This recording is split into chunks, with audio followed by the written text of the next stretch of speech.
everyone, and welcome to this special event hosted by the African People's Solidarity Committee. Today's event is titled, Why is the City of St. Louis Blocking Economic Development in the Black Community? And we are calling on white people to learn about Black economic development and self-determination initiatives in North St. Louis and about reparations to African people and how you can be a part of supporting this important work. My name is Brendan. I am a member of the African People's Solidarity Committee, or APSC.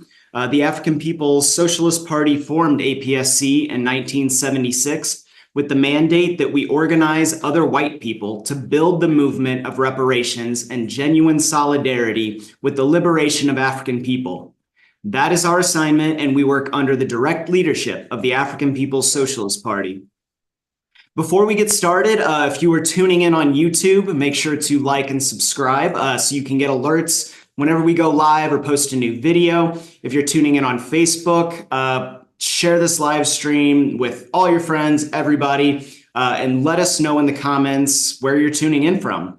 We'll have a Q&A later in the program, so make sure you take notes. Enter your questions in the Q&A feature in Zoom or in the comments on YouTube and Facebook, and we'll get to as many of those as we can later. I want to let people know that this event is a fundraiser for the Uhuru Solidarity Center, which is the national headquarters of the Uhuru Solidarity Movement. It's a beautiful organizing center located on the south side of St. Louis with a banner outside that reads Unity Through Reparations. The building is owned by the party's Black Star Industries, and we are here, right here tonight in this beautiful building, and we have a goal to raise $500. So please go to apscuhuru.org/donate to make a contribution, and we'll be putting that link in the chat, so you know there's no questions on where to go. So we have very special guests tonight, including African People's Education and Defense Fund President Omali Yeshitela, who is the architect of the Black Power Blueprint, as well as others from the African People's Solidarity Committee, Maureen Wagner and Allison Haney, who work as well as Chairwoman Penny Hess, as well as Maureen Wagner and Allison Haney, who work in her office. They work in Deputy Chair's office. But they will be presenting tonight. I also want to salute and welcome APSC Chairwoman Penny Hess, who will give us an overview. So let's go ahead and get started. Turning it over to you, Chairwoman Penny. Thank you, Comrade Brendan, for that great opening. And I just want to welcome everybody that's here tonight, both here in the Solidarity Center, as well as with us online. And this is a very, very important event tonight. I'm very honored to be able to, first of all, I want to salute Chairman Omali Yeshitela, our leadership, the leadership of the African People's Solidarity Committee under the leadership of the African People's Socialist Party, founded in 1976, the white organization under the leadership of the African Revolution, and also salute the chairman for bringing and popularizing the understanding of reparations to African people, having held and sponsored the first tribunal on reparations to African people in 1982 in Brooklyn, New York, and there were many subsequent to that. So really having introduced that understanding that the stolen labor, stolen wealth, and stolen lives of African people is what created the basis for white people to live, that we sit on the backs of African people, along with indigenous and oppressed and colonized peoples around the world, and that the reparations are the stolen resources of African people that must be paid back. So very, very honored to have you here tonight, Chairman Omali Yeshitela. And I want to also, of course, welcome Deputy Chair Omali Yeshitela, the architect of the Black Power Blueprint, as Comrade Brendan put out. who carries out and coordinates the front of the party's strategy of actually putting institutions of for and by the African working class on the ground in St. Louis and other places throughout the US. And there's many, and I know we're going to go over that, a lot of that. And that currently the institutions in the African People's Socialist Party have come under an attack by the US government, the colonial government. And so what we're talking about tonight is understanding what it is that they're attacking and why that it is, is going on against these incredibly vital institutions that are by and for and meeting the needs of the African working class here and other places throughout the world where the African People's Socialist Party is located.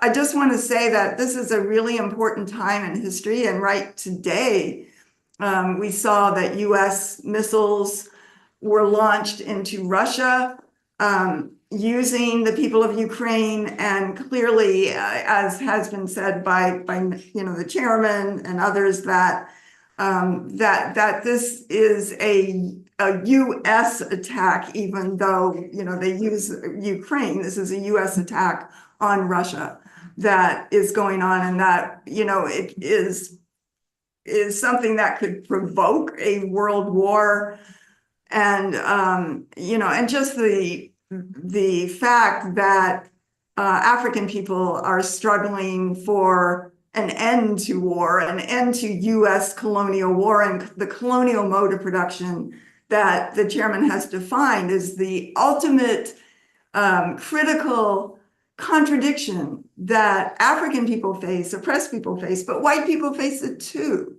This understanding that this system is built on the assault on Africa, on the kidnapping of African people, on the theft of their land, labor, and resources for the past 600 years or more, as well as on the genocide against the indigenous people and the theft of their land and resources, and that it is the African People's Socialist Party that is keeping this struggle alive. So I just want to say that we are facing, the Uhuru 3 are facing a sentencing on Monday, December 16th, and that the chairman, Comrade Jesse Neville, who is the chair of the Uhuru Solidarity Movement, and myself make up what is known as what we call the Uhuru 3. That we were, all of the 7 properties of the Uhuru movement and here and in St. Petersburg, Florida, in July 2022 were raided at 5 a.m., July 29th, just, out of the blue, tearing up and going through everything, bringing assault weapons, armored vehicles, electric, battering rams, all of this into all of these properties. And subsequent to that, in 2023, an indictment was leveled against the chairman, myself, and Comrade Jesse, as well as Director Akile Anai. That indictment was dropped against her, and that the trial was held in September, and on September 12th, we were convicted, and of not of the main charge. The main charge was that we were Russian agents, which is absolutely absurd, but but we were convicted of conspiracy to be Russian agents, that we weren't Russian agents, but we wanted to be, according to them. And anybody that knows the African People's Socialist Party and the African Liberation Movement knows that that is absolutely ridiculous. That is totally false. And that, as the chairman said, the chairman works for Black people. He is an agent of liberation for African people. So, we understand that Chairman Omali Yeshitela is the main target of this attack because The US government and the colonial state has historically attacked the African liberation movement, as it did in the 1960s, with assassinations and mass arrests of political prisoners and so many other ways that they use to destroy the incredible Black Power movement of the 1960s. This is a continuation of this kind of attack that is a counterinsurgency against the right of African people to be free and liberated. So that they will not succeed in crushing this movement, because it is part of and leader of the worldwide movement to liberate Africa and African people everywhere. It has been going on for hundreds of years, since the very first time a white person stepped foot into Africa and attempted to crush the people, to enslave the people. There has been resistance. It will continue. African people will win. And we are very confident, and we're very honored to be white people under the leadership of the African Revolution, which has brought about every possible human and civil and constitutional right for everybody, from freedom of speech, freedom of assembly, and everything, down the line. So again, I just want to say that this is a powerful time in history. We are winning. It is powerful to be on the winning side. We salute the Palestinian people who are fighting US-backed terror, and the settler colonial state of Israel. And that the party-led Uhuru movement is distinguished from any other organization out there, because it is not first and foremost a protest movement. It is a movement for power in the hands of the African working class. So, again, I want to salute Deputy Chair Onizine Yeshitela, who leads the party's work, building institutions of Black workers' power, taking territory, creating programs for development under a political worldview in which the African working class is at the center, fighting for, as we said, for everybody's rights, but for the right of African people to be free and liberated and to express the anti-colonial free speech. So I want to, salute everybody for being here today. Hold on a second. I need to see who is next. Okay, so so it is my honor to welcome Deputy Chair Onizine Yeshitela, and with you, comrades from the office of the Deputy Chair, Comrade Maureen Wagoner and Comrade Allison Haney. Welcome, Deputy Chair.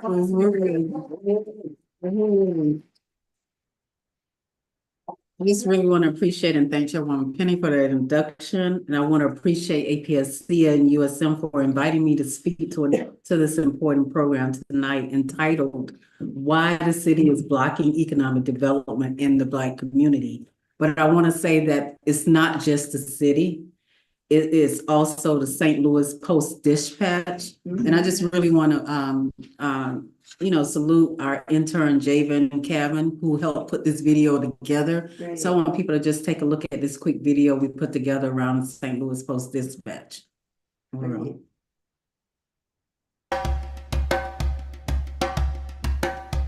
I often cover both politics and business at the Post-Dispatch, and we remain very focused on our public service mission of holding people in power accountable, and also amplifying the voices of people without power and making sure that their issues are heard by decision makers in our community, so that positive change can be made for the most vulnerable people in our community.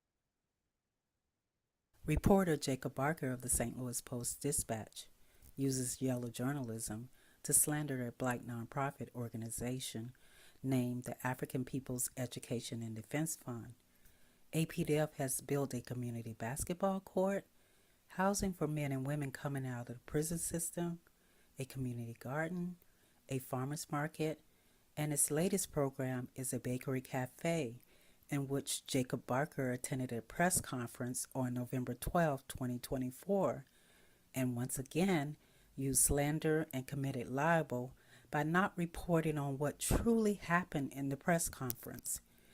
Barker did no real investigation, but instead continues, like all of his articles, to report on something that has nothing to do with the great work that APDF has built from the ground up to solve the basic needs to feed, clothe, and house the most impoverished sector of the Northside community in St. Louis.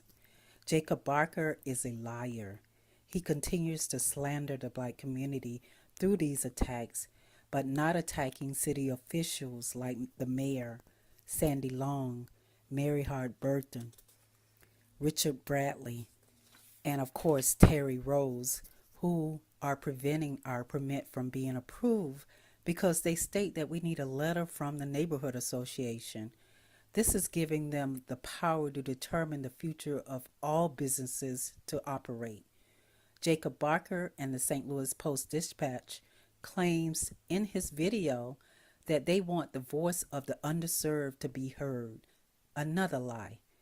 We are asking everyone to call the St. Louis Post-Dispatch today at 314-340-8128 to demand that a retraction be written and that Jacob Barker be called to report real news, not yellow journalism. Call the mayor's office at 314-622-3201 or email her at mayor@stlouis-mo.gov. We say no more. The discrimination must end. Uhuru.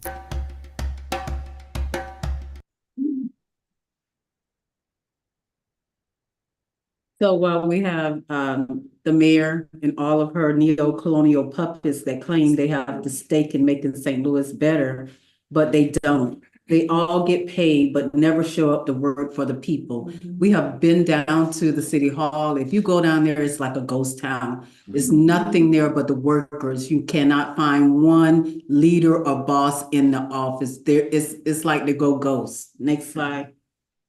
So I want to also appreciate the work of my husband as they keep reminding me, the chairman is my husband, the leader and founder of the Uhuru movement, Chairman Omali Yeshitela, who continue to lead African, Mexican, Indigenous, and all oppressed people out of this state of colonialism, which we have identified as the main problem facing the world, not Trump. And if we don't know by now, our economic work is revolutionary work. Next slide. So I want to say that I stand with Chairman Omali Yeshitela, Chairwoman Penny Hess, and Chair Jesse Never, known as the Uhuru 3, in their recent victory that concluded the Uhuru movement works for Black people, not Russia. The U.S. government lied and lost. The Uhuru movement told the truth and won.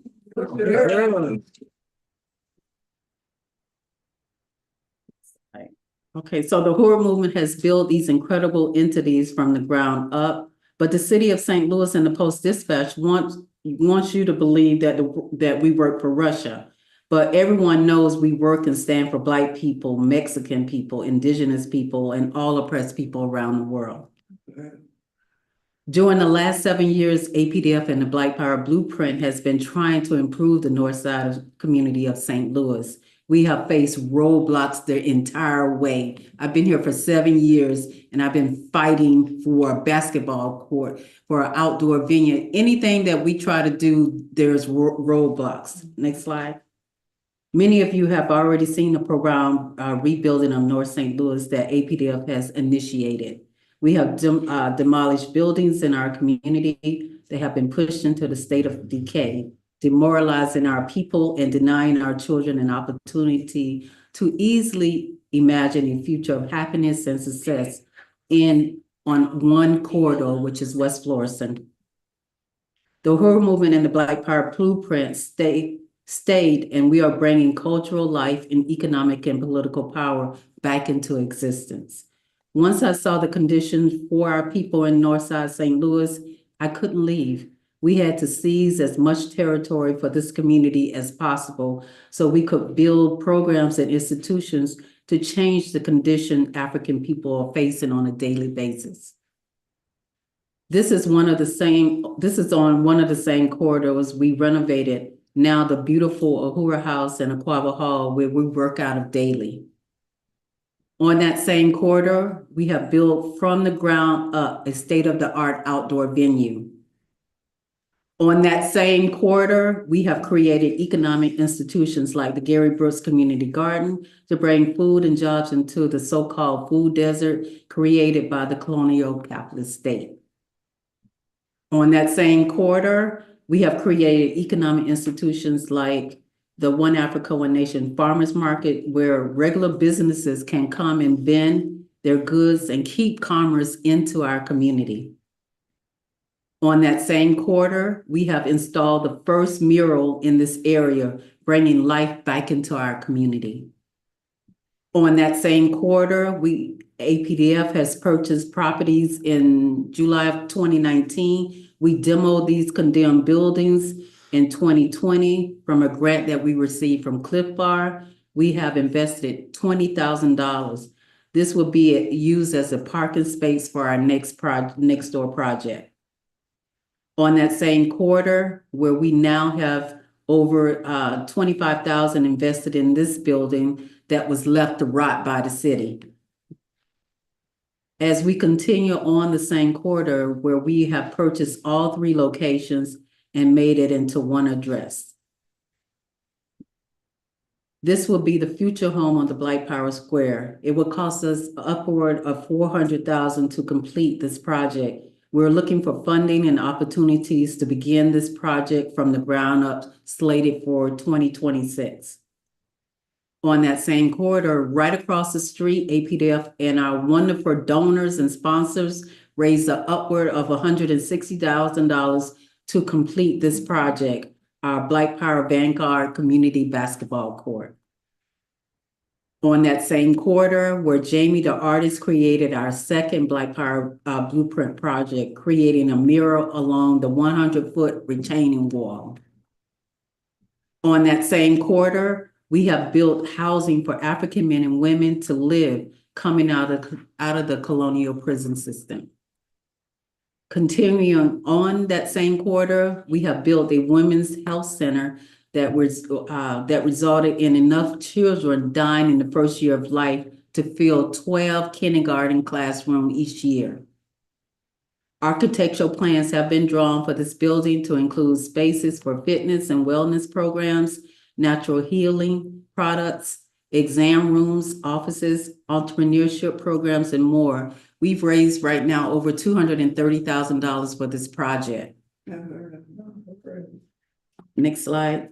On the same corridor in 2025, this vacant lot would be transformed into a food oasis that would provide food to the community and the Uhuru Bakery Cafe. APDF will grade the lot, put up a beautiful fencing around the lot. We will test the soil and amend the soil for food growth. So by now, everyone knows that APDF purchased this building at 3719 West Florissant for the Uhuru Bakery and Cafe on January 26th of this year. APDF and BSI decided to purchase a smaller building to jumpstart Uhuru Foods and Pies more quickly. So everybody's asking, why aren't you open? I mean, that's the #1 question that we get. So, well, the reason why we're not open because the city denied our permit, even when we followed all of their processes. We had to wait until August 22nd for a conditional use hearing where we hope our permit would be approved. For that hearing, there was one long letter of opposition for the granting of the permit received by the zoning board. It was from Terry Rose, the alleged president of the so-called neighborhood association. She claims in her letter of opposition that you will hear more from Allison Haney on Terry Rose in a few minutes. But here you have the Board of Public Service, the zoning section, that united with Terry Rose and sent us a denial letter stating the following. The Board of Public Service claimed in their September 3rd denial letter that Uhuru Bakery and Cafe will be detrimental to the public health, safety, and morals and general welfare of the city. What the hell does that mean? It's like, really? So the zoning board disregarded all 223 signatures from individuals, the 114 business letters, and the 14 people who made public statements during the hearing stating their desire to have a cafe on the north side of St. Louis. At the September 3rd Board of Public Service closed hearing, the city approved 2 business expansion on the south side with full alcohol and outdoor seating, Shade Duck and Ray's Sports Bar. And here you have them right there, and you can see they're on the north side of St. Louis, on the south side, not the north side. So the question is, why did they get approved and Uhuru Bakery got denied? Well, this is the one person, Mayor Tatara Jones, who can put a stop to this type of discrimination. But so far, she has been silent. We have sat in her office, spoken to her representatives, sent her business letters, asking her to intervene. She has ghosted us. APDF is quite aware that this issue is bigger than APDF and Uhuru Bakery and Cafe. The city should provide help to support, not roadblocks, red tape, and denials, instead of letting it rot, which has been the basic policy for way too long. Stop using precedents and internal policies as a cover to deny and block the north side businesses from development. Give Uhuru Bakery and Cafe our building permit now and waive the appeal hearing that is set for February 25th. So we're asking everybody to call the St. Louis Post-Dispatch, demand they report the truth, not yellow journalism. We want you to call the director, Allen, at 314-340-8387, a Roland Kloss at 314-340-8128, and Tatara Jones, the mayor, at 314-622-3201. Yes. So now I would like to bring up Allison Haney.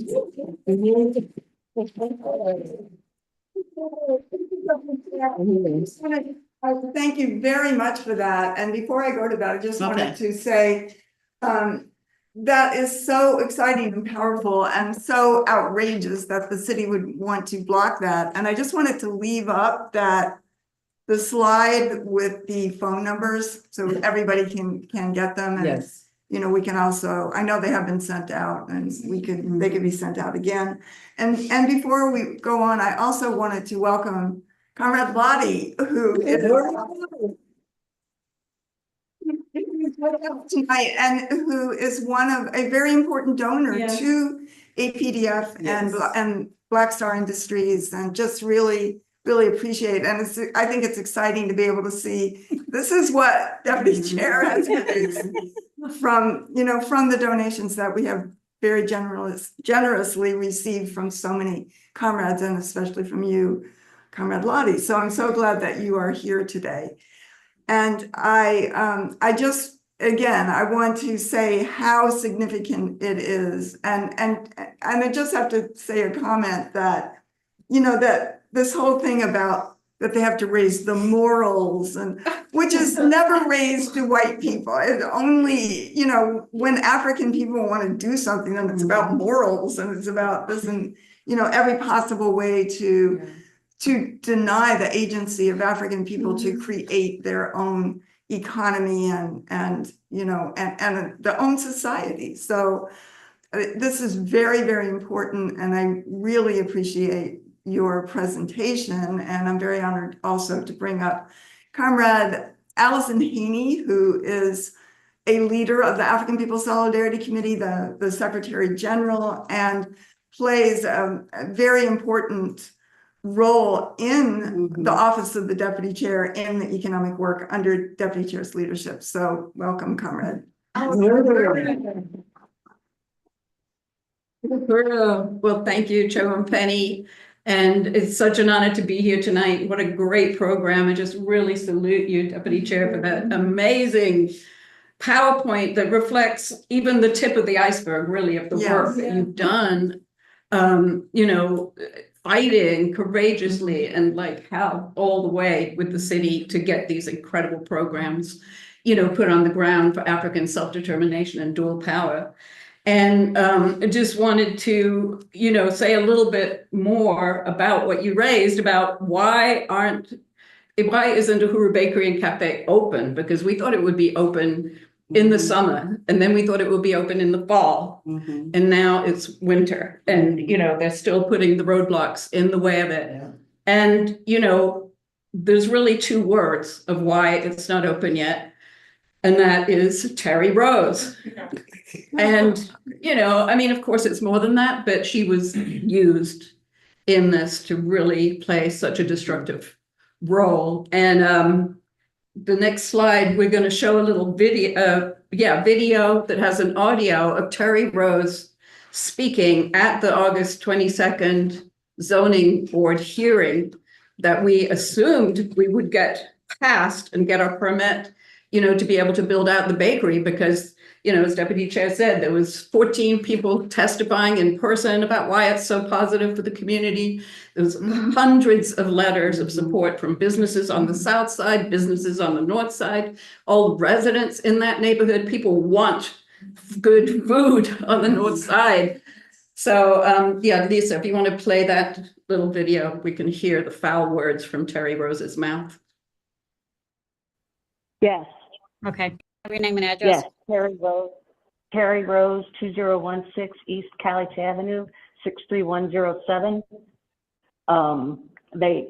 You can't compare Calich Hill to anything on the south side. Blacksford had 16, 17 homes on them when I was a kid. I was born and raised there. I'm fifth generation on my dad's side. So it'll be the fourth place in there. The three others failed.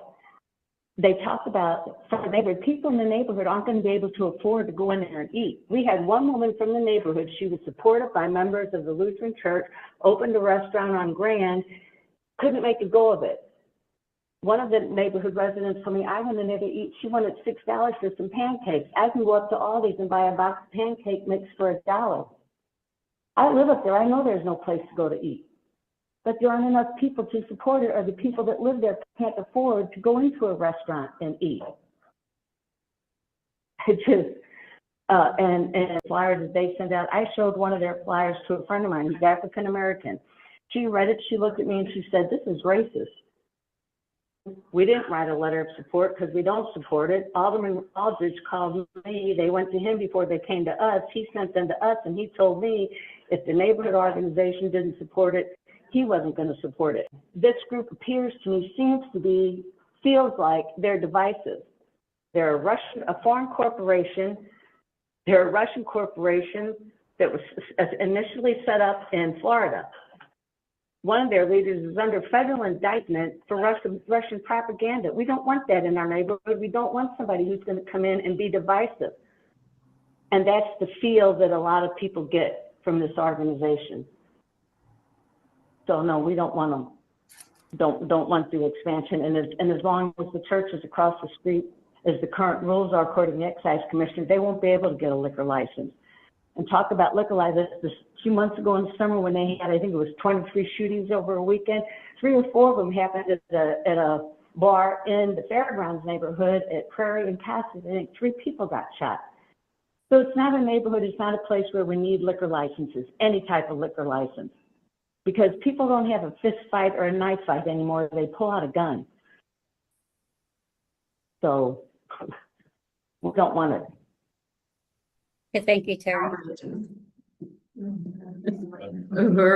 Yeah, that completely slanderous statement, not only against the African People's Education and Defense Fund, but against the whole African community, completely criminalizing the community, saying, oh, you can't have a beer with your lunch, you're going to kill each other, you know, you can't afford to eat anyway. So, you know, she's trying to dictate the conditions for the African community. And next slide, she also submitted a letter which is libelous. I don't know if you can see it, read it, but she has 3 points. This is what she submitted to the zoning board and why they refused, denied the permit. It was like, Uhuru is a foreign Russian corporation whose president is currently under federal indictment for Russian propaganda charges. I mean, everything in that statement is a lie. College Hill is not an entirely African-American community, which nobody said it was, but it is 90% African. It's 90%. Yeah. It's like many residents, white and black, have lived and worked together side by side in College Hill for decades. Blah, blah, blah. Based on review of Uhuru's flyers, residents feel that Uhuru is divisive, which the Russian government's goal. So, you know, unbelievable. Residents do not want buildings made from shipping containers in the neighborhood, which we told them at the hearing, at the thing, there's not going to be a shipping container. And, you know, this was just such a libelous letter that Terry Rose submitted to the zoning board. And, you know, every point in it is such a blatant lie that it could easily have been disproved with the slightest investigation, but yet Sandra Long of the zoning department decided to ignore all our testimonies and overwhelming community support, make her judgment call to deny our permit on August 22nd, based entirely, she said, on this slander, overlooking all the facts and evidence to the contrary. Next slide. So who is Terry Rose? Just scratching the surface on her. She is, you know, she boasts that she's lived in this College Hill neighborhood of North St. Louis for over 35 years, and that her great-great-grandfather lived in College Hill in the 1850s. As people may know, at that time, this neighborhood, that actual neighborhood was dominated by Colonel John O'Fallon's 600-acre plantation, which was part of his business empire, where he owned and enslaved more than 83 African people. African people were forced to build this mansion that you see in the picture there, 50-room mansion called Athlone, named after his Irish home, on top of the ruins of an indigenous village, which is now O'Fallon Park, right by the Uhuru house and in that neighborhood. So his business empire included Indian trade and real estate investment, a plantation and orchard, whiskey distillery, banking, selling lead and other products to the east. In other words, he was not, of course, the only, you know, colonizer that owned African people. And, you know, this is part of the entire economy of the city, as people know. And But the Indian trade was opium. oh, Yeah. oh, okay. That's the euphemism for the opium trade. Wow. I Obviously. thought it meant, you know, killing indigenous people. Well, or probably not something, that you too, know? but I think they're talking about India. Wow. Yeah. Oh, I see.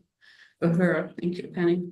So, you know, this is the next slide. You know, whatever Terry Rose's family was doing in the College Hill neighborhood in the 1800s, it was clearly based on this economy built from the enslavement of African people settled on stolen indigenous land. She has nothing to be proud of. And she does boast about this, you know, in many different ways she's done that. And in the decades Terry Rose herself has lived there, you know, what has she done to uplift the African community, to uplift the community? She owns a lot of houses, lots of plots of land, including this big empty lot adjacent to Uhuru Bakery Cafe, but hasn't built anything for the community. Next slide. Yet she has the white nationalist audacity to oppose real economic development being built by the African People's Education and Defense Fund, and stands as a white colonial occupier and overseer in opposition to African people having control of their own lives and communities. She doesn't want African people to even have a restaurant and good food. She testified, as we said, at the zoning board that African people can't afford to eat, and, you know, that they'll shoot each other. She's participating in the let it rot policy, where the African community is sold off to developers at huge profit right now for the NGA. And I mean, for people who have, you know, not in St. Louis maybe, or haven't seen the conditions of the African community on the north side, you know, these pictures are not just a few buildings. Like it says on the thing, 70% of the lots in College Hill neighborhood are vacant, derelict, or just empty lots. And just say what the NGA is. A lot of people don't know. It's the National Geospatial Intelligence Agency, which is Okay. being built on a huge plot of land in North St. Louis. It's a top secret spy agency. In fact, it does satellite imaging, and it was used in the bombing of occupied Palestine, and is still used in that. And was when the Hamas leader Yahya Sinwar was killed, the imagery came from the National Geospatial Intelligence Agency here in St. Louis. And yeah, and they're slated to open in next year. You know, they wiped out a whole entire African community to build this spy agency. So, you know, just looking at College Hill, you know, they're coming that way as That's well. right, that's You right. know, they want to gentrify everything Yeah. in that area, which is only, That's right. you know, like 2 miles away from the Uhuru House. Yeah, across Yeah. Grand, basically, yeah. Uhuru. Next slide. And, you know, Rose is acting as a willing agent of the US government, as Chairman Omali Yeshitela has summed up. You know, this is not an isolated thing. This is not just a local attack. This is part of the whole attack, you know, and slanderous lies that the Biden administration has been, you know, attacking the movement with, in addition to, of course, all the court legal case, the FBI, DOJ, that's what has also been used and adopted by the city of St. Louis and the St. Louis Post-Dispatch, you know, the pants on fire guy to attack APDF and deny APDF the right to build out a bakery. And as the chairman has said, you know, it's not just local, it's part of the government's attempt to silence the chairman, the Uhuru movement and the African liberation movement. And it's a continuation of the historic attack on the right of the African working class to build an independent, liberated economy and win their total liberation. White colonizers have always played a key part in these attacks, you know, burning Tulsa, Rosewood, and hundreds of other self-reliant African towns and businesses, lynching and terrorizing African people and holding on to all the wealth they've stolen. And Terry Rose is part of this legacy, but the Uhuru movement has built a new front of the African liberation movement under the party's leadership, forming APSC in 1976 to carry out the strategy of winning unity with Black power inside the belly of the beast. The chairman shows us that we don't have to not be white, but we can and must be anti-colonial and pay reparations to African people under the leadership of the African People's Socialist Party. Terry Rose, this is not the 1850s. No white person can speak for the African community or try to control African people or stop them from having resources and businesses.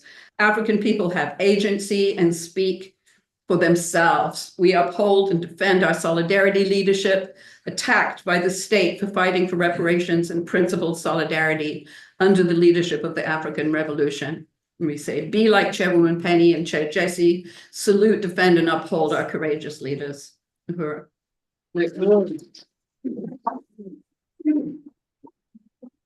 Sorry, couple more slides.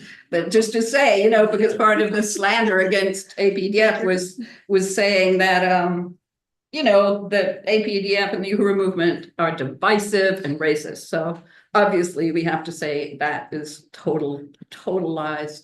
The APDF and the Uhuru movement welcomes everyone who wants to contribute and participate in the Black Power blueprint. Everyone who wants to play a role, a constructive role as white people, needs to be actively supporting the right of African people to have economic and political power and self-determination so that they can have flourishing neighborhoods like we take for granted everywhere that we live. We need to bring our skills, resources, and enthusiasm and fight for the right of APDF to open Uhuru Bakery and Cafe, buy and sell our holiday pies, to support Black community commerce, and join the APDF volunteer team. Uhuru. Thank you. Thank you so much. Comrade Ali, that was very, very informative and exciting. And so let's turn it over to our comrade Maureen Wagner, who is a coordinator or the coordinator of Uhuru Foods and Pies under the Office of Deputy Chair Omali Yeshitela. So Uhuru, comrade Maureen. Uhuru, thank you, Chairwoman Penny, and I salute you as well for that introduction, but also for your work in being one of the Uhuru Three. And I salute APDF President and African People's Socialist Party Deputy Chair Omali Yeshitela, who, as you said, leads all this work, and we've seen what it looks like. And I want to salute Chairman Omali Yeshitela as well, who is the, leader of what this vision needs to be for African people and for white people. And just to say, it's really an honor to work in this work. And as SG Ali said, to be able to take an honest stand as a white person. And our work in this is reparations, because it is about transforming the conditions under the leadership of the African working class. And we can have an honest relationship to the African community, not try to hold on to territory like Terry Rose. So as you saw, APDF bought the building in January of this year. And I just wanted to say that since Deputy Chair started the Black Power Blueprint in 2017, opening what we're calling now the Uhuru Bakery Cafe, was called Uhuru Jiko, was one of the primary things, bringing Uhuru Foods to St. Louis. And I want to thank people in this room who donated in the past many years to that project, and say that even though that project is not open and the state attacked it by calling in a mortgage on it, all the funds you have contributed to it are being held for that project. I just want people to know that, and that's part of how Deputy Chair leads the work. It's really important. So that project will happen. And as was said earlier, the idea was start smaller. Plus, that location on West Florida is really strategic. It's at the end of that corridor that we heard about from Deputy Chair. So this building was purchased in January. That's 10 months ago. And APDF had the goal, as Ali said, to open either late summer or early fall, be baking pies in there. And in March, we met with architect Dwayne Thompson of HT Design, who's on the right here. And his team designed a floor plan and a rendering. And on the left is the owner of the demolition company, Ben Petty, with the chairman and Deputy Chair and Fofi. And he did some demolition in it. And we determined with the architect and with APDF that we needed to add on about 200 square feet so that we'd have a place to make the pies as well as regular food. And people could actually see who makes their food, what it's made out of, how the food is handled, etc. So, and I just wanted to show this next picture. This rendering was done by one of Dwayne's interns, and we showed it to the neighborhood association, and we show it to a lot of supporters because it shows what kind of beauty that APDF wants to bring into this community, and that it would be a communal space for people, not just like part of what got demoed was the wall that's usually in these food places in the African community that separates you from the person who cooked your food and the money, and there's no place to meet. So this is why this is important. So on May 28th, architect Thompson, along with our team, including Sally Muyenda, who is our outreach coordinator of Uhuru Foods and Pies, does an amazing job, did a lot of the outreach to get the signatures, gets our pie pop-ups, submitted plans to the city building department on May 28th. And that was nearly 6 months ago. So we thought in 2 or 3 weeks, we're going to be able to begin construction. Not so. A week later, we called the building department, said, so our plan's moving through the process. And we were told there was a zoning hold. We learned a lot of words in this process on the permits because a restaurant is not covered in zone F, which is considered neighborhood commercial, which this neighborhood is. So this meant that no other part of the permit approval process could move forward at all. So they couldn't say, well, your plans are good, your electrical good, your safety is good, etc. So we were pretty surprised to learn that this was true because this building had been a restaurant for more than 20 years and it's a food desert. So we were told we needed a conditional use hearing to get a conditional use permit. And it would take until the end of August. This was the first week of June to get this hearing, but we could get what they call a zoning hold waiver. And in order to do that, they said we need a letter of support from the alderperson and the neighborhood association, but it would allow construction to begin while APDF waited for the permit. So we went to, and as a courtesy, the zoning department looked up what's the neighborhood association for College Hill, which, as you see, was listed, this is the city's website, was listed as campaign for College Hill. There is no place in the city's websites that says anything about the College Hill Neighborhood Association that Terry Rose claims to have been the past president of. So Terry Rose was listed as the president. We wrote to her. She said, nope, that's been dissolved. And to contact Devontae Saunders, who's the president of it, or DeAndre Davis, who's the vice president of it. And she said, oh, I've included them on this email, but she hadn't. And as I said, we can't find them anywhere on the city's website. They don't post their meetings. They don't have a sign. They don't have a newsletter, anything. So on June 26th, about 14 or 15 people from the African People's Education and Defense Fund, Black Power Blueprint, went to the neighborhood association because somebody told us there was a meeting, and attempted to get in touch with them and get a letter signed. And Alderman Aldridge said he would come to that meeting, but he wasn't there. Uhuru Foods made a presentation to that meeting and laid out the 40-year history of, you know, economic development through food and culture that Uhuru movement has, and gave the vision of what it's going to look like in this community. We answered all the questions they had, and we confirmed we're doing regular construction. This is not going to be a shipping container. But as Deputy Chair said at the press conference, but everywhere around the world, people are using them because they're sustainable. They're also movable in case you want to take it over to GECO when we build out GECO or something like that. But we said, no, regular construction. And that the reason we applied for alcohol was because the zoning department said, put in everything you want now, so you don't have to do it later. And somebody might want a mimosa with their breakfast, or they might want a beer with their sandwich, just like everybody on the south side says. As Deputy Chair said, the places that got permits on the south side the same day we were denied have full alcohol outside on the street. So the neighborhood association said they would meet on Friday, June 28th to consider our request for their support. And we drafted a letter to make it easy for them. And that's what Terry Rose didn't like. And that they would get back to us by Saturday, June 29th.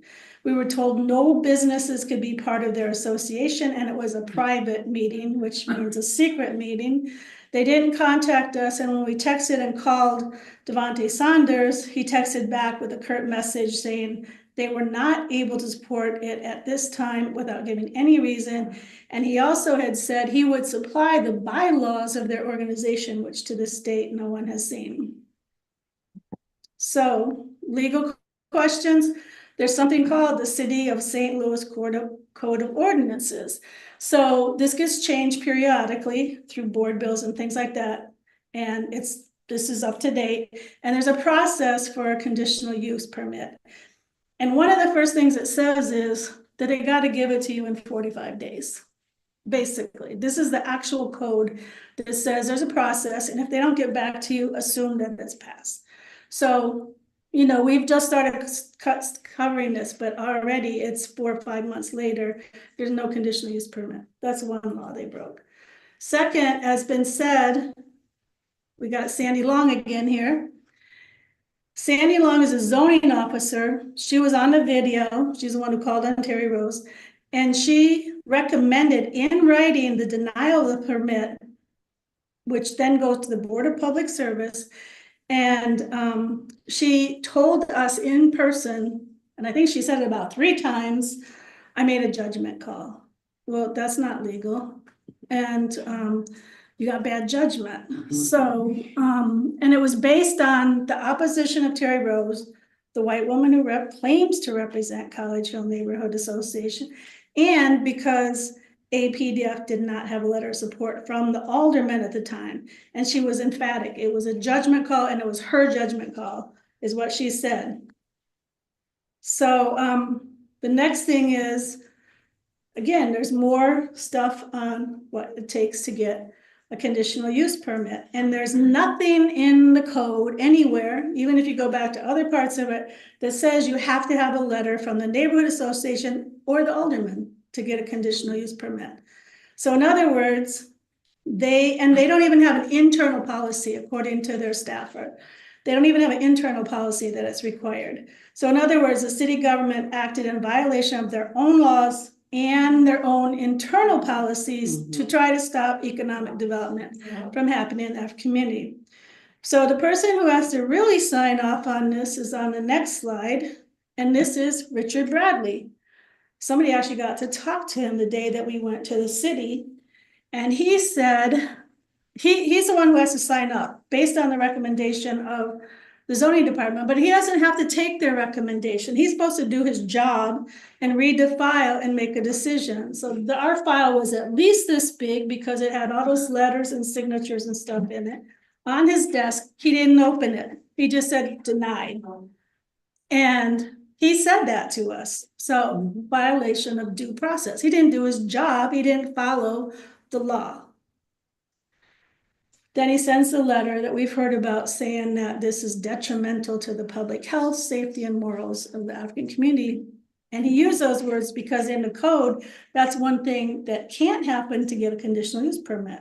So total misuse of the law. And then they tell us, you can appeal, but you got to pay $200 and you got to wait 5 months to get a hearing date. So during that time, as I think Debbie Chair said, APDF is spending hundreds of dollars a day. To get this building, APDF got a loan from an agency that loans monies to nonprofits to do this project. That loan has to be paid whether that bakery is open or not. And in order to keep that building safe and keep it from not rotting, it needs a security system, it needs lights, it needs electricity, and in order to have all that, it needs internet. So it's totally unacceptable. It's a denial of due process to have to wait 5 months. Yes. So APDF and Uhuru Bakery team went to the city, sent letters. We actually visited with the mayor's office 2 or 3 times. We spoke to the assistants. I think every day there was a different one for the president of the board of aldermen. They said, yes, she's gonna call you. She never did. We actually tried to meet with the full board of aldermen. You can't talk to them. So a lot of things have happened. And at this point, you know, we weren't going there to complain. We were going there to get action. So again, last thing we just learned recently, Sandra Long, the one who recommended, based on her judgment call, that there be no kitchen. She's a secretary for the board that's going to hear the appeal. She's a secretary for the Board of Adjustment. So that is not fair. That's a conflict of interest. It probably violates several other laws. So she has to recuse herself. But really what we're saying is they need to just give the conditional use permit because that going all the way back, they didn't do it. So, and just to say, you know, the zoning section is blocking this bakery, but it's part of the whole injustice and oppression of African people in the city of St. Louis. And it's rooted in a long history and legacy of slavery and colonialism. The 1947 Comprehensive City Plan, which was created by Harlan Bartholomew, who the chairman has talked about, and our chair of USM, Jesse Neville, has talked about. He became the city's urban planner, and he was over it for 37 years. That's a long time to have a job like that. He created the model for the discriminatory use of zoning laws to undermine economic development in the African community. And part of that was also, I think it was either that or the 1974 plan that brought in the whole thing about neighborhood associations. So, and they are political organizations. In 1974, the Team 4 plan outlined what became known as the Let It Rot policy. And as Ali showed pictures and said, that was just a small sample. We lived in East Oakland and we saw West Oakland, nothing like what you see in St. Louis. These words revealed the true intent of urban planning for St. Louis to let the north side rot. And that is what they have done. The city puts all investment and development in the south side. They consciously and intentionally create the conditions to fence African people out of the neighborhoods. And today, all over the world, everybody knows about St. Louis having the Del Mar Divide, which is completely tangible. You cross that street and it's a completely different situation. So just to say, as Deputy Chair said, APDF is aware that it's way bigger than APDF. It's about the entire African community. It's about African people trying to have commerce, trying to have businesses, trying to have agency to feed their families, to work together as families in the community. So the zoning section has done this, and it's not by accident, it's by design. So just moving forward a little bit, APDF has demands, and we have leaflets that people can read, but we want the immediate reversal of denial, the end of the discriminatory practices of the zoning department, an end to the denial of the due process by Bradley, the president of the Board of Public Service. And we want justice from the zoning department for denying these permits. So there's a call to action. What you can do, again, call Tisharwa Jones and call the media to demand a retraction, and also attend the Sunday rallies at the Uhuru House to be part of, the development that's happening under the leadership of the African People's Socialist Party. And then also, we are asking everybody right now, even though the place wasn't open on West Florissant, APDF keeps its promises to the people, and Uhuru Foods does too. So we are baking pies, we are selling pies, and everybody here needs to be a part of it.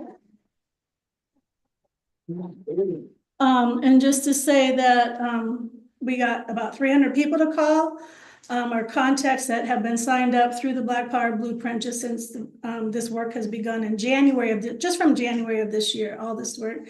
Also, we have pop-ups, including here on Monday and Tuesday, that need to be staffed, and at a brewery on Saturday, and at the Uhuru House. So we want people to sign up to do those things. And then lastly, everybody can order a pie. Yeah, they're amazing. And the cookies. Yeah, salute Deputy Chair, and also I want to salute my leadership in APSC, Penny Hess, and our Secretary General Allison, and Deputy Chair.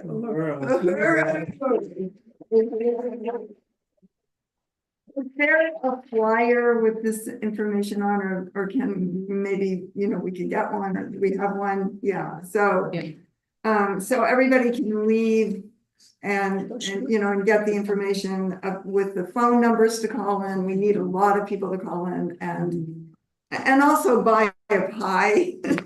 They're amazing if you haven't had one yet. And I just want to say too that the thing that is really clear is that this city, among other things that you talked about in terms of what is done to the African community historically, but it not too long ago gave tax abatements of $44 million to a white man, Paul McKee, to gentrify the same area that Deputy Chair and these comrades are talking about, North St. Louis, to gentrify, meaning to push out the African community and bring white people in for development and turn it into a white community. And that this is not gentrification. This is political and economic power in the hands of the African working class, a totally different thing. And that it shows the city is invested in maintaining the status quo for the African community, which is colonialism, which is clearly colonial domination of African people here. And there's so many statistics of what the conditions are for the African community here, and that everything that the APDF and Deputy Chair's office and the African People's Socialist Party represents is incredible, beautiful political power of the African working class, the flag, the garden, the basketball court, all of which, we can see. So I just really want to salute that powerful presentation and understanding. And we're going to open it up for questions and discussion shortly. But Chairman Omali Yeshitela, I was wondering if there was any words that you wanted to give us today, this evening. You don't have to, but we're happy to.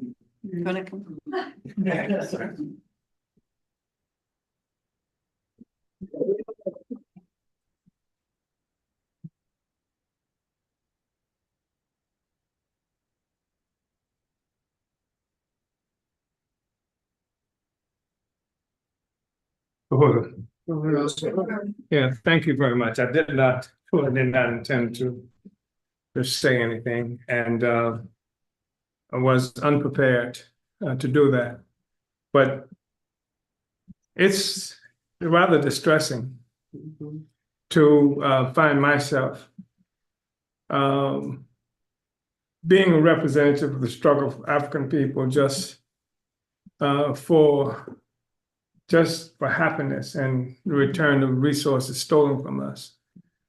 And it is necessary from time to time to remind people that Africans are the only group that came to this country not looking for a better way of life, but losing one as a consequence of having been snatched up. And we betray the whole notion of this country being a nation of immigrants, as they like to say. In fact, the United States is not even a nation, and this is one of the problems that it has because it's fractured in a very serious way. It's a prison of nations. And Africans are not immigrants. We're captives. That's how we came here, as captives. And everything that we're talking about today, all the charges that we're facing, and the trial that we've just endured, the raids at our homes and offices, not for running drugs, not for stealing anything, not for kidnapping, but we were actually targeted because we ran for office. We ran for political office, calling for reparations to African people. We were targeted and flashbang grenades used in our homes and our neighborhoods, frightening our community, because we talked about the need for the United Nations to investigate the conditions of African people based on the United Nations Convention of the Prevention and Punishment of the Crime of Genocide. We were attacked, and you know, I look at what happened to my wife, who they won't let forget that,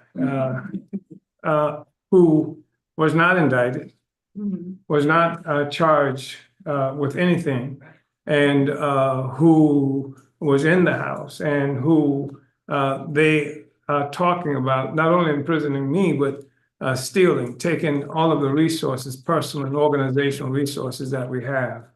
This is what we're looking at, and it's incredible to find ourselves every time being treated like suspects. Like, how in the hell does a group of people, a nation of people, brought here at gunpoint, brutalized, in a legal system? Slavery was legal. Anybody who tried to get out of slavery broke the law. In fact, they put Nat Turner on trial. I know people may not know who Nat Turner was, but who led resistance in 1831. They found him guilty and killed him. But the fact of the matter is that even if they had found him innocent, Nat Turner still would have been a slave. This is the relationship that we've endured. And so we sit up now, we talk about the fact that African people just want to feed, clothe, and house ourselves. And the government says that that's not legitimate. If you want to feed, clothe, and house yourselves, it's not that we don't want necessarily for a cafe or bakery to be there, but it can't be there for you. It cannot be there for the purpose of building self-determination. It's not that we are opposed to, although one would think so, looking at the fact that it is a food desert, to anything coming, but it cannot come as a part of the process of self-determination, because self-determination defies and undermines the whole concept of colonialism. Colonialism, by definition, is when foreign and aliens come and take your power, take your resources, take your labor, and what have you. And it also, something that's not talked about that much, it imposes a really humiliating reality for a people. And you think about the fact that when they attacked my home at 5 o'clock in the morning, pre-dawn, threatening me, of course, but and my neighbors, but threatening my wife. And so what does that mean? You talk about, humiliation, and what is my responsibility? I know that just talking about the First Amendment and how that's something that's negated and disregarded, the Second Amendment was something that certainly seemed to be would have been important to be employed on the time when they attacked our home and offices. And this is what they say: you can't defend yourself. You have to suffer all this humiliation. You have to suffer starvation. You have to suffer the fact that your children can't see the sky because of the limitations imposed on them, that your children can't walk in a neighborhood and see successful businesses and things like that, and then assume that it's possible for them to have that as well. This is what they've imposed on us. And now I'm the criminal, and we are the criminal. And if I don't know how any so-called patriotic American, in quotes, could be satisfied with the fact that the US government says that it is Russians who would want Black people to have reparations. It is Russians who would want the crime of genocide to be brought to the United States about what's happening to Black people. It is Russians who want us to have the right to speak out and run for office, etc. What does that mean for any patriotic American to hear that logic imposed on them? Of course, it's ridiculous. So I'm really happy that people are here, and I hope everybody will support this fight that we're involved in now in terms of just bringing food, clothing, and housing. And this is not just an attack on the Uhuru movement and the Black Power blueprint as such. The African People's Education Defense Fund is an attack on an entire community. Yeah. It says that you cannot, and people who were at that press conference that the St. Louis Post-Dispatch claimed to have covered, there were people from all across the community. Yeah. There were all kinds of businesses represented there. There were people who committeemen from the Democratic Party came and said how much they supported this, how much they wanted this, etc. And all these people, the amount of money that St. Louis Post-Dispatch did not mention the amount of money that's stolen from this community that came from the so-called COVID relief funds, et cetera, that millions and millions and millions of dollars that this community cannot access, or it can access only pittance of what's supposed to be available. So none of that got mentioned.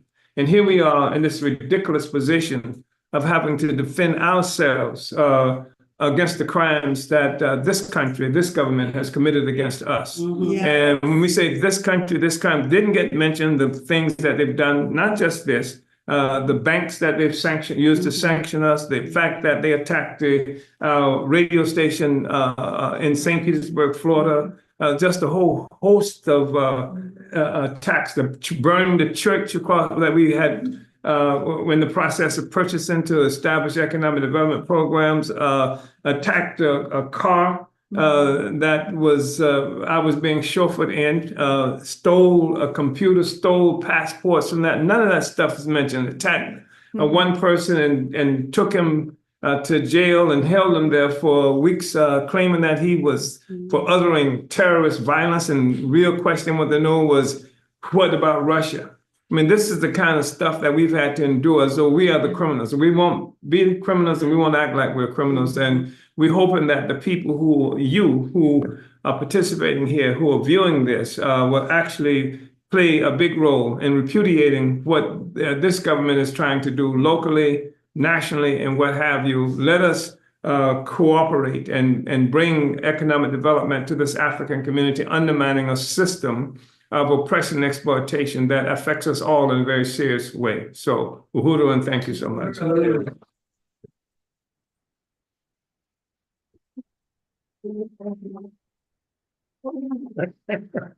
Okay, Chairman, thank you so much for that.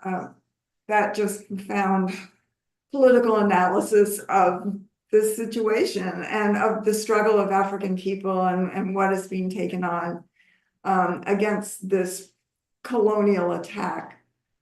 So I want to, yes, Comrade Brendan, are you? Let's go, Brendan. Is that room for me? Yes.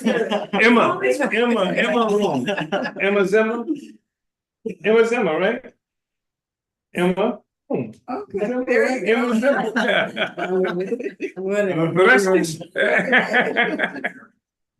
Uhuru, I want to salute all the incredible leadership that I have the pleasure of joining right now. I mean, if there was ever a question, it's exactly what Chairman says. It's not racism, it's colonialism. And if you think like St. Louis is alone in treating African communities that way, you're not paying attention. This is what African people have to go through.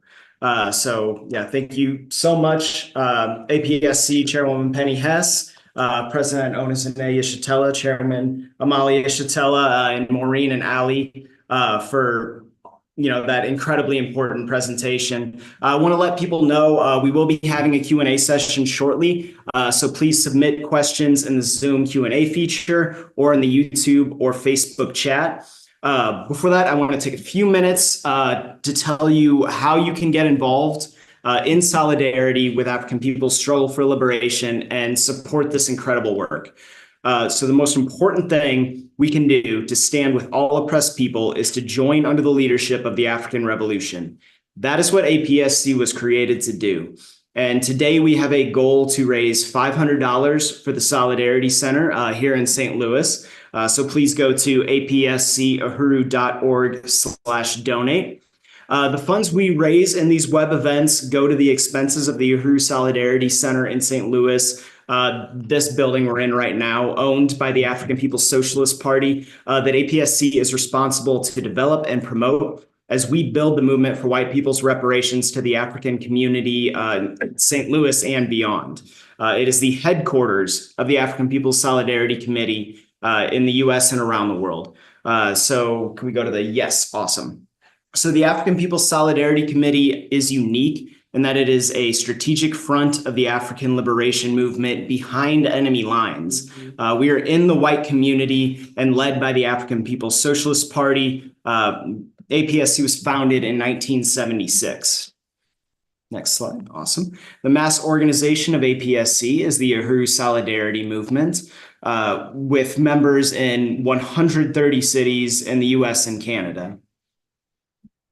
APSC is a cadre organization, which means we adhere to African internationalism, the worldview of the African People's Socialist Party, which is a worldview to change the world, as you saw, and not just analyze it. It is a theory that demands practice.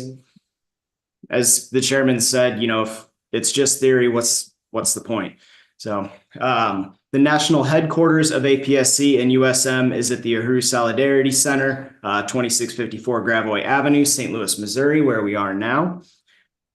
The Uhuru Solidarity Movement holds the annual Days of Reparations campaign, and that included the March Against Genocide just last month here in St. Louis. The main work of APSC and USM is reparations, returning stolen resources to the programs of the party, and building political and economic power to the African working class. These programs include the Black Power Blueprint and the Uhuru Houses, Uhuru Pies, and Black Power 96.3 FM, and the Burning Spear newspaper, just to name a few. A critical front of all the work under the leadership of the party is Hands Off Uhuru, Hands Off Africa, pushing back the state attacks on the African liberation movement. As we talked about just a little bit ago, Chairman Omali Yeshitela is the target of the FBI bogus colonial attack, along with Penny Hess and Jesse Neville. And I want to call on everyone, come out to Tampa December 15th and 16th. On Sunday, December 15th, come to St. Petersburg, Florida for the anti-colonial free speech rally. And then that Monday, December 16th in Tampa, Florida, we want everyone to pack the courthouse for the sentencing hearings of the Uhuru 3, beginning at 9 a.m. Let the campaign know you will be there and get more information at handsoffuhuru.org. The party is winning. Build the anti-colonial free speech movement. Uhuru. Uhuru. Okay. And I was going to say, I assume this is still accurate. We already have $200 contributed. Yeah. Let me make sure that that is accurate. Yes. And Okay. I will be putting in $25, so get us a little bit closer. Another 25 back there. I'm gonna, 50. I'm gonna put in 25. Was that 250. 250? Okay. So that was 300, 550. Total. Okay, 600. So All right. we meet our goal. Uhuru. 25 from Ruby, Uhuru. So just to name everyone, I don't remember all of your amount. So I want to salute Ruby, Ali, Kitty, Jesse, and Lottie, who are you visiting the center for the first time? Welcome, welcome. Lottie's an incredible comrade from Colorado all the way. So Uhuru. Also people in the chat. And oh, sorry, and online, Leah contributed $50, Lisa 50, Deputy Chair $50, Maureen and Chairman, of course, and Maureen $50. Blaze. Yeah. $25. Uhuru, Comrade Blaze. Stephanie, $25. Uhuru, Stephanie. And that's what I'm seeing right now. Uhuru, awesome. Yeah. And I do want to shout out Ruby, Stephanie, and Kitty for all the incredible work that they do with APEDF as well. So Uhuru. Uhuru, just really want to appreciate all the comrades who have put in tonight. Really powerful, and just to reiterate it, that goes to the expenses of this building, which is owned by Black Star Industries, but which APSC has the ability, the honor to be able to use this beautiful building, and it's in a really great location, as you can see. And you know, we're raising resources for the mortgage, purchasing this building. So May I? exciting. Yeah. Because you have to give this resource because you're one of the reasons that we're attacked. The fact is, what we've done is break the encirclement, the isolation that's imposed on the Black liberation movement historically. And they have been able to assume that the majority of white people won't need any evidence of any criminality. All you have to hear is Black people in Russia and stuff like that. Yeah. And what we've done is create a magnificent movement and the courage. Look at everybody here and some of you and your genius. I mean, you've brought so much ingenuity to this struggle, and some of you have bled. And I just want to express my appreciation for that. And this is one of the reasons that we're attacked, because we've destroyed their ability to isolate us. And what we've done is initiate a process of building a genuine anti-imperialist movement, and that encompasses all the peoples here in this country and much of the world. And that's one of the reasons we are dangerous. We expose the Kamalas and the Obamas with the work we do, and the T'Chawas, who is the mayor here, who've been able to pose as the leaders of our community because they shut us up, because they've silenced and jailed any Africans who want what every dignified human being would require, and that is freedom. That is the ability to feed, clothe, and house ourselves, to be able to guarantee that our children will have a future. And that's why we are attacked, and we are arrogant enough to believe that it can happen. And I'm so happy that you're here and that you believe in that as well. That we are in the process of creating the world. We're looking at what this new world looks like. We can see it in us and see it in this relationship. So thank you so much for the contributions, and Uhuru.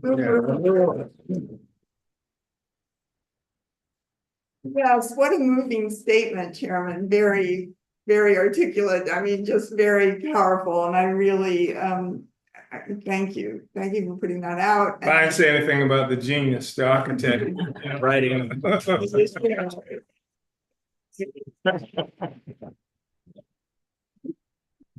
Yes, very, very strong salute to Deputy Chair Omali Yeshitela, and for being here tonight and for putting this out. everything, just seeing the transformation Yeah.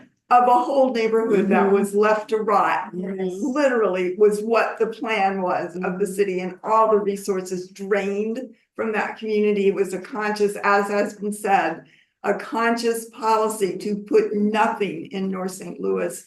And then the African People's Socialist Party comes to create resources, wins white people to pay reparations and support it, and then the city attacks and wants to take away the right of African people to create their own destiny. So this is a very exciting movement, and I think that, when we look at the world today, that this is a movement of optimism, of winning, of victory of African people, when the majority of what we see in the paper is the US bombing the people of Palestine, doing everything possible to continue to starve and oppress and bomb the African communities here and all over, and to see this powerful movement, the leadership of Chairman Omali Yeshitela and Deputy Chair Onasene Yeshitela,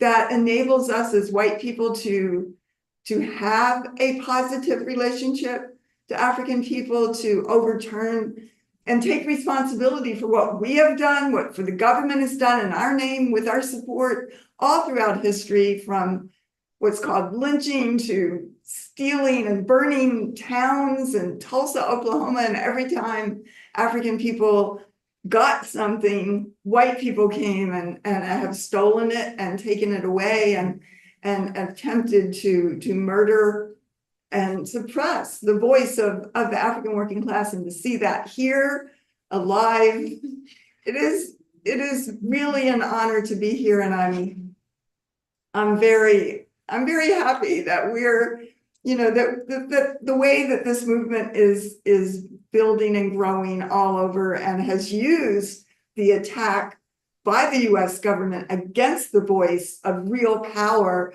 in the hands of the African working class to build, Hands Off Uhuru and hundreds of organizations and individuals around the world and throughout the US standing on the side of Chairman Omali Yeshitela and victory to African people and Deputy Chair Ona. So,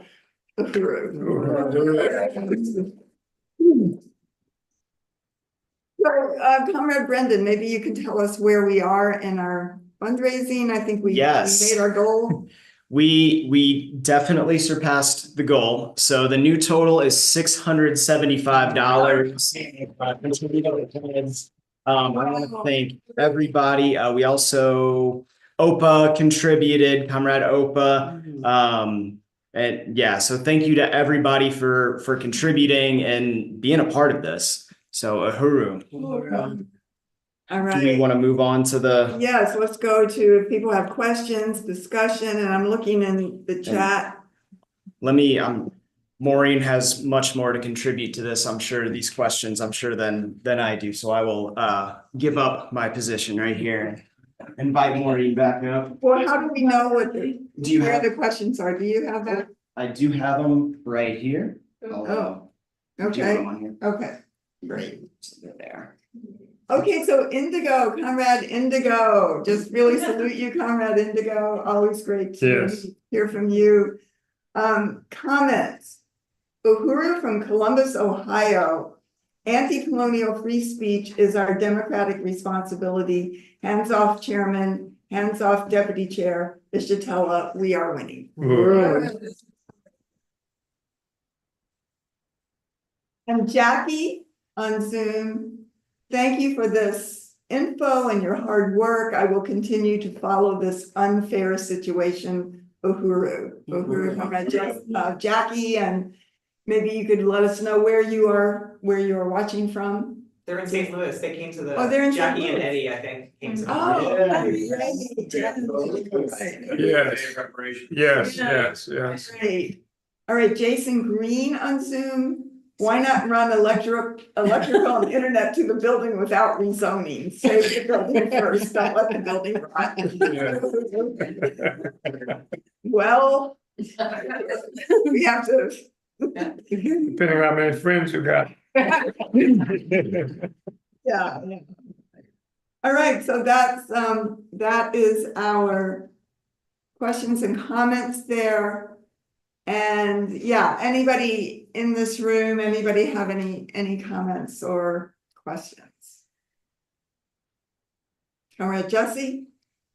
You always have, oh, good body. Yes. I think as a out of towner, how can we support, try to make sure your new kitchen and restaurant facilities get built? What pressure can people from outside put on the process? What do you need? Maureen or Deputy Well, Chair? yeah, right now we're asking everybody to call the mayor.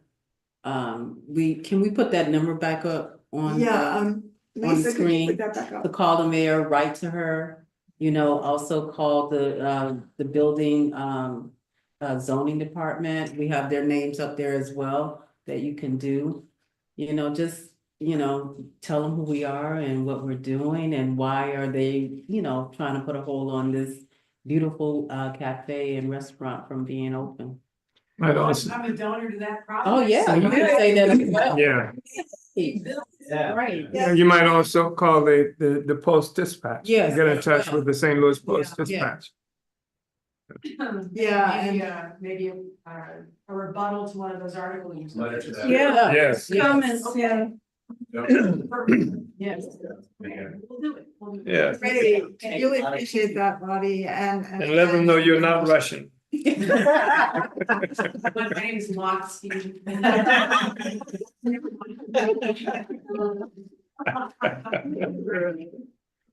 Yeah, so who are Jesse? I realized you might have to come up here.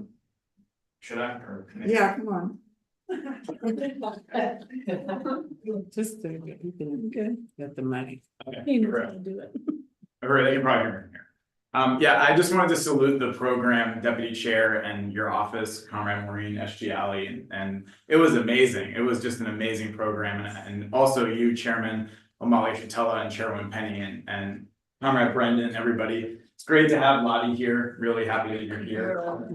All roads lead to Uhuru. And I also wanted to shout out Javen for Oh, yeah. and also for his statement at the press conference. Oh, yeah. It was really Yes. powerful. Yeah. And yeah, just wanted to salute this. It was just incredible, and it laid out the whole thing, and also the context. The point that this attack, like you started off your presentation, and what you deepened, Chairman, that it's bigger than the city of St. Louis. It's the whole colonial state, the whole U.S. government, and the city of St. Louis collaborated with the FBI to do these raids. The St. Louis police were there. We're at all the properties when they raided your home, when they raided this building, Chairwoman Penny's home. The St. Louis police was there. So that collusion, and I guess the only other thing I wanted to note is if there's any comments on this, what's her name? Terry Rose. She said that APEDF is a Russian corporation that was created in Florida. Just that GPS is Yeah, that so real. he's using the same GPS that the FBI used to come to St. Louis and St. Petersburg. And the expert with the Russian expert witness didn't know where Russia was either. Yeah, exactly. So anyway, yeah, it was great. Yeah, I mean, APDF is, invested over $1 million in the north side of St. Louis. And what has she done? Terry Rose Yeah. hasn't done Right. anything, to buy up properties for $1,000, a couple $100, and she's sat on them properties. Yeah. She hasn't developed anything. She claims she's been here for 30-something years. What has she done? She hasn't done anything but deny African people the right for self-determination and self-reliance. So we have to put a stop to her, and to the city. They have to come to the north side and see what we've done. I invited the mayor personally about 3 weeks ago. She was at a town hall meeting in the Ville. I actually talked to her and told her that we've been trying to get her to come and see what the Black Power Blueprint has done. Build the basketball court. We invited her. She never showed up. But just that same week, she announced the groundbreaking of a basketball court in Fairground Parks, which we're happy that that's happening, but why is it happening? Right. It's Yes. happening because of the Black Power Blueprint. Everything that's happening on the north side now that is in development is because of us. Mhm. And, you know, they have to get on board. We're not going anywhere. You know, we are here to stay. I just want to say that. And we're gonna fight this to the end. We're gonna-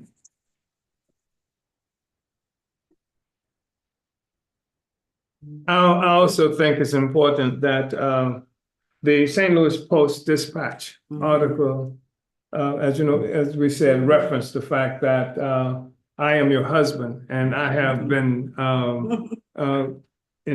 convicted as for conspiring to do something that didn't happen. But if that's the basis, then the mayor's father Yeah. is a felon, has been convicted. Mhm. And the person who, what is Kim Collins? The state representative, Yeah. her brother. Yeah. I don't know if he's out of prison now or not. And isn't there some other sitting, but there are other people in the government who's. Yes. Bosley, his Yeah. father was the mayor. Yeah, and so, I mean, this is, you know, I mean, it's just so hypocritical. Right. In fact, they're not opposed to crime. Yeah. They're opposed to self-determination, and that's the thing that we're looking at, so, yeah. Right. Thank you. Yeah. Uhuru, Jesse. I just really appreciate that, Chairman, and yeah, I mean, if they applied that principle, they would have to evacuate City Hall. Exactly. But the other point I forgot to make, I think the most offensive part of Terry Rose's statement is actually where she says, the reason why this bakery shouldn't be built is because the College Hill neighborhood is not entirely African. Yeah. So she's basically saying, well, white people live here. Yeah. So we can't have a pro-black Yeah. bakery, something that benefits the black community. There's Yeah. white people who live here. Yeah. And I think that's why it's so important that Yeah. white people take a public stand and say that we support the Uhuru Bakery and Yeah. Cafe. And Right. Terry Rose does not speak for us. Yeah. That's the most cynical assumption you can possibly make, that the presence of white people would automatically mean opposition to the African community having self-determination. So I just wanted to say that. Yeah. Yes. Can I say something about that? Yeah, I wanted to say something about the things she said, because she said there's 3 businesses in there that failed. It's not true, for one thing. K's expanded. They went to another location, which is the strategy of APDF, which is start small and expand over to Goodfellow. But the other part of it is, it's not just, like you said, it's not just for the African community. The goal is get white people to come from the south side to the north side to eat, just like the African community has to now go to the south side to eat. And that's one of the reasons why when, you know, all the systems we're trying to put in place in this bakery, Debbie's just like, I want the best. And one of the things we want is we got the highest level POS system, so a white person can order their sandwich from Uhuru Bakery and come and get it, just like they did in Oakland, California, when Uhuru had a bakery, and support it in that way, just like white people buy the pies, you know, buy the sandwiches. And that also is part of, you know, supporting economic development. That's part of the strategy of the party. And also we need lawyers, if, you know, and all kinds of lawyers, but we need a lawyer for this. Who can take on administrative law and stuff, because, you know, we talked to one, he's like, you got a case, but I want $30,000. Yeah. No, it's like, do it for justice, you know, and it's not that, you know, everything has to be pro bono, but that is just research like Jesse and I did, you know.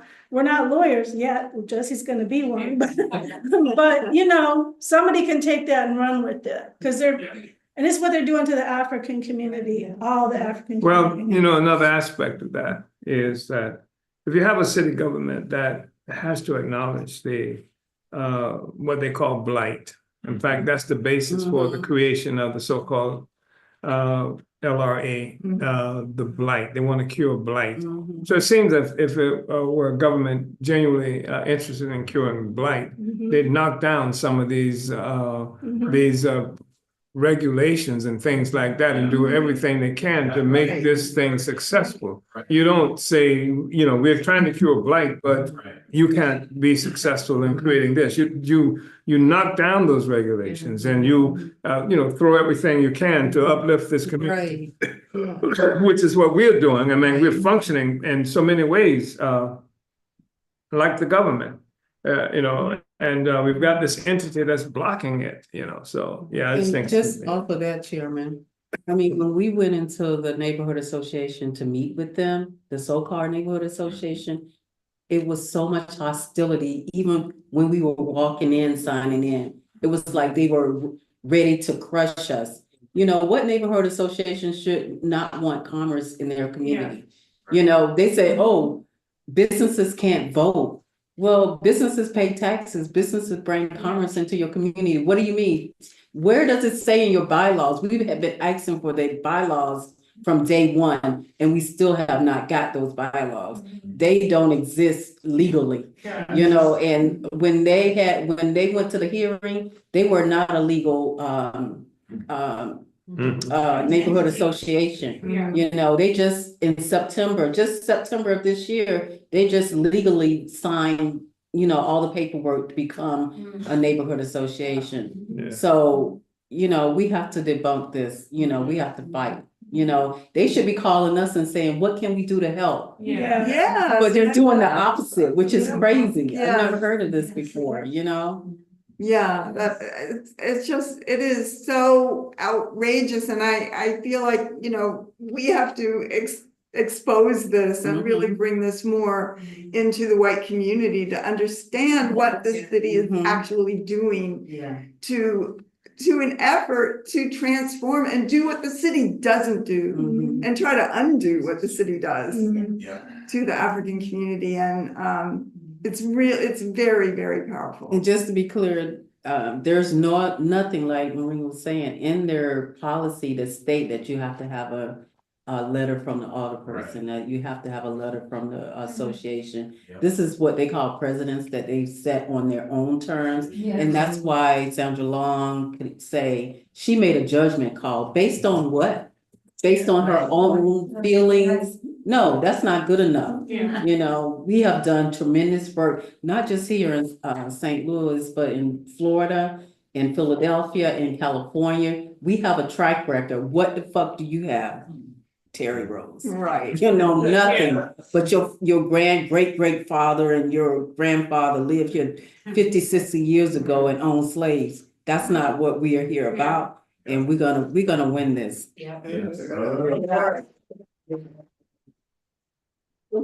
Just to say that the Post-Dispatch, the newspaper, has a column every week called Restaurant Opening and Closings This Week. And it names all of them, and it doesn't say, oh, they had to get the neighborhood association and they had to get, you know, that, Terry Rose or anything else like that. I mean, it's obviously just being used for this. Yeah. Ruby. Uhuru, I just really want to salute this event and all these powerful presentations and your leadership, Deputy Chair, just consistently fighting. And I want to, you know, just really unite with what Chairman was saying about the optimism of this movement. And, you know, it's like the liberals are so depressed right now. People are like really upset. Trump won, it's terrible, we just can't get out of bed, you know, and but the party and the African community are like going forward, keeping struggling. And, you know, we talk about a lot of different disparities that the African community faces. And I feel like this struggle is exposing a whole other one. Every single turn, every step of the way, denied, revoked, wait 3 months, pay $200, you know, and from the white community, we're used to walking in, maybe we sign a piece of paper, maybe we pay a little money, stamp, go, you know, pass go. You know, it's just like the structure of the whole economy and city is stacked against the African community. And I feel like we have this is exposing, you know, it's exposing the entire city and all their corruption. And how laws, you know, you know, just how the chairman says, laws are just the opinion of the ruling class. And the opinion is, don't let Black people do a thing. Don't let them move forward, you know, and we're seeing it. And, you know, I've been in this movement a long time, but I feel like my eyes are really open from this struggle about what the Black community and the party have to go through just to do something positive and small, you know, and I feel like we have to keep exposing that, and that's part of the whole, you know, trial of the Uhuru 3 and conviction. Yeah. You know, and okay, you wanna say something and it's freedom of speech, well, we'll just fix your ass, you know? I mean, that is the country that we live in, I just feel like that has to be. Yeah, That's is so part of what the solidarity movement's about. exactly. Yeah. Yeah. Let's have it. Uhuru, comrades, I just really, my name's Hallie, just really appreciate so deeply this presentation. It just, every time I hear the discussion, it just deepens it for me. Like, oh, yeah, and Allie's, all of your presentations were so good. I just want to make a call really to, in particular, the white community who's watching this, to really defend Uhuru Bakery and Cafe and be part of just the fight that the African People's Socialist Party is doing. And I appreciate the presentation from APSC, our chairwoman for over 40 years. And I know that, and I'm also a member of APSC. I know when that was started, that when the chairman had that strategy to make an organization specifically for just everyday white folks to be part of the Black liberation struggle, that the goal was kind of twofold. One, to raise the resources for the party to just keep the lights on in their buildings, and two, to defend the African working class from white nationalist attacks. You know, there's the Free Jesse Woods campaign, we have the poster here, and that's, 40 years later, this right now, the Uhuru Bakery struggle is like the campaign of the time. So I just really call on that, and that reparations, it's not only a check from white people, it's also our access to resources. So do you know people in the media? How can we break this media blockade? Nobody except the slanderous St. Louis Dispatch came to this press conference that was so well organized, could have housed hundreds of people. So do we know people in the media? Do we have contacts we can hold a house event, or just getting the word out creatively and strategically, like as our particular role as just regular white folks in this movement to like join the fight? If you're not a member of USM, like become a member now. So I just wanted to make that pitch just as an addendum to this amazing program. So I think that and the statement also made by Comrade Ruby speaks to another factor, another thing that you represent in this movement, and it is it's an example. I mean, for other white people, it's an assault on a certain kind of cynicism and a gluttony of, being led by your bellies and stuff like that, and not being willing to take a principled stance. We have a whole movement that's based on that, and it sets examples. I mean, I really think you need to be able to recognize that significance, and Comrade Penny in particular, who has gone into all kinds of situations. I've seen her go into those situations, and she's made same presentations. She would speak to an organization of Klans person, but this is the example. This is the moral standard, if you will, that's being established to take white people from this dirty, cynical, position of being willing to live off the flesh of the peoples of the world, and saying that you don't have to do that, and it's permissible not to do that, and and to do it the way you do it, in terms of with tremendous optimism that we've talked about, and with flair. What do we call it? Swag. Swag. Do it with swag. Yeah. Uhuru, thank you.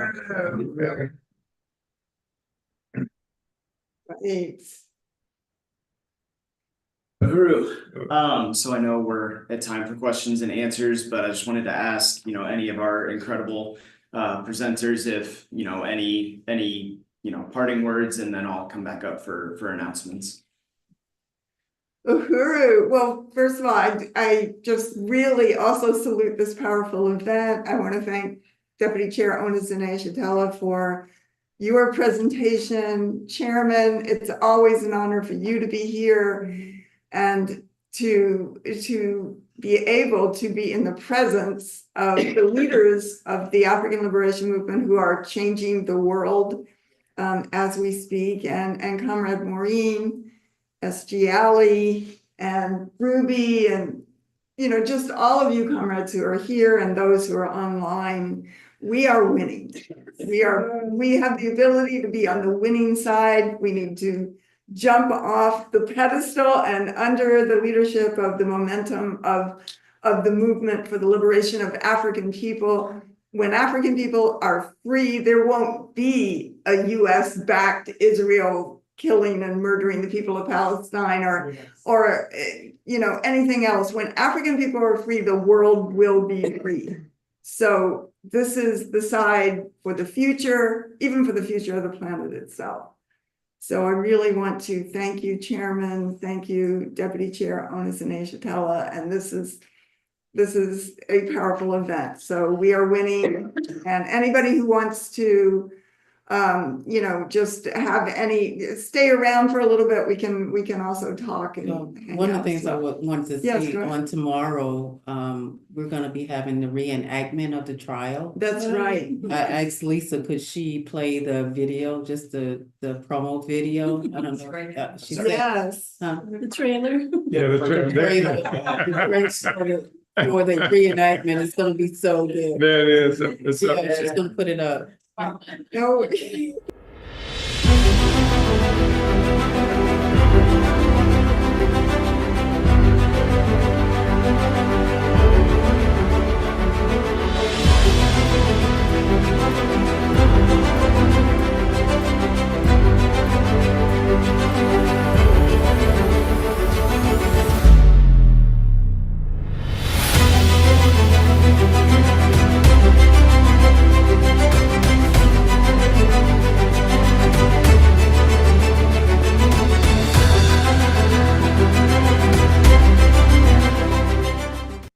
That's going to be tomorrow. Wow, I've seen that. Yeah. Oh, you have. So again, we just want to appreciate everybody for participating, and we ask you to, call the St. Louis Post-Dispatch, call the mayor, come to our office and, be a part of this campaign, because we're going to fight till we win it. We have to have Uhuru Bakery and Cafe open now. Yes. We don't want to wait any more time. It's been 6 months now. We've been put on hold. We need to make this happen so people from the north side and the south side can come and enjoy some beautiful food, have some beautiful dessert, have some beautiful conversation, and really start to make the north side look like the south side without gentrification.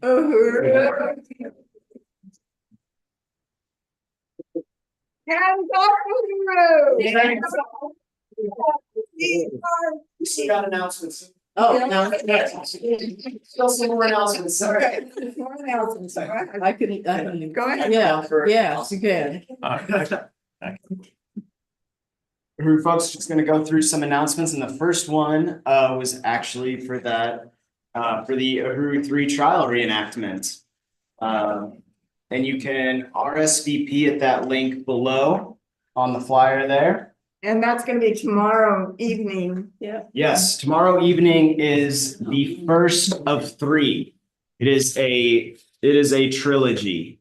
So really, Are you ready? I don't want to give it away. Yes. Some people in the room might be involved. Okay. So yeah, register for that. It's going to be fantastic. All 3 of them. Next slide. So Hands Off Uhuru presents Unthanksgiving, Victory to African and Indigenous People. Pack the court to the Uhuru 3 sentencing. So this Hands Off Uhuru webinar will be Saturday, November 23rd. Yeah, so yeah, just a few days, 3 p.m. Eastern, 2 p.m. Central, 12 p.m. Pacific, featuring Chairman Omali Yeshitela and Ward Churchill, free Leonard Peltier, and you can register for that. The link's right there at the bottom, handsoffahuru.org/register. Next slide. Giving Tuesday, we are going to be doing, the Uhuru Solidarity Movement will be doing the 6th annual 24-hour reparations telethon. And I want to encourage, Lottie was asking earlier, what can we do from, wherever we're located? If we're not in St. Louis, how can we be a part of this? Follow us on all the socials. That graphic has been put up all over, USM socials. Follow, Black Power Blueprint on Instagram, and then register. People can come on. Yeah, if you want to be involved, reach out to us on one of our socials, and we'll get back to you. Like you can come be a part of this, and you can also register at tinyurl.com/reparations telethon 2024. So Uhuru. As always, order your spears at theburningspear.store. Resources for distributors at apscuhuru.org/spear toolkit. And of course, Uhuru Planet, reparations apparel, the center of, we're in the center for Uhuru Planet. So shop and volunteer at uhuruplanet.com. Next slide. Reparations in Action. We actually just released episode 1. Reparations in Action is also going to be doing a 3-part podcast series on the trial and the attacks on the movement. And the first episode was just released the other day. The real reason the FBI attacked the Uhuru movement. So Uhuru. Uhuru, we are winning.